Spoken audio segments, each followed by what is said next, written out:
And then some more kwaba meda wasepa no umre no wadaje wo de Adom TV Badwan ni tichu ne health tips ni nyina ye kwan ye fa so aboye ho ba free eja ehyehye ho a na wotwe mu nkomo ti mene fire safety fire officer regional DO1 Evans Osewusu ugusu di nkomo ti ni ye pa meda se and then some more kwaba and no de yanwe me hu ya ne se mre na so ti ene wadoroma yanto aso na yenhwe said ye January kasa eba se bia wo fa fie no ni ade a meda se afia ye di bronyan na ubehunu se obi wo ho a obenu anuane bebre ye di kan aka se ye mfra magya to ano anka se si ye mukase na bonten nanso ye de abesi mukase no emu enti ya chimfuruma no nanso etore bi wo a kwan ya fa so ya chimfuruma no a ya pa matches no esase ye hwe okay ebi wo a ya chimfuruma no woto ano ho no ye duru report no nso a esase no nso ya chimfuruma no esase ye pa matches no de edi kan ema ye hunu matches no egya no ansana ya chim report no efuruma no sene ye be ya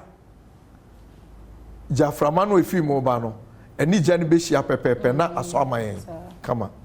nemom se wanya ne sa na bia uchim furuma no na wo pa matches no na se matches no ampa e be sha se epia e de ha obeba enti mom yen hye no nso afei wo pa matches ni wi a matches no ebi wa pa wie no egya ne da so wa no obehunu se ye woso no ne ya to atwene ye mu ka so wo ba bi bronya yi ba ye jai sa ayo ne ye be ne se ye be pe ayowa ba bi na wo di nsu agum enti wo pa matches ni wie na se wunya wugya no a na wo de ato ayowa ba no nsuo no wo mu no na eno nso ahwe amayen kama onu aduane ni wie a eno nso sawachi kotoa no na dum toa no furuma no na edikan na ma eja no a ebo report ana muchi ano so no man no enum ansa na wachim ni furuma no nso adum no na kire se jaframa ni bi anka droban ni bi mu aso bi ba ebe chinchimu a ebe fie free droban na age mu ka se ho okay nti sese no ye de na siso ye num no ene efiri na akuri ba isi abontin wo eso odum no ebi se abri bia droben no esa na jaframa ni bi wo obi ba na obedane dane eyi buchia no efuru ma ne pe a de asem ebebrew na ense ade no de bia wutu na ense no afia ense no ese no anu ato foforo kama afei mukase ho no aye wo ho ukro port no nso se wo so report no a mesre eya ma entwe ne ho emfiri jaframa to an ho okay se ne be ya ohyewa efiri mu no enkoka jaframa eto an okay wanu aduane awie report no pejafa kwa bonti na ko dumugya no udumugya ni wie a na se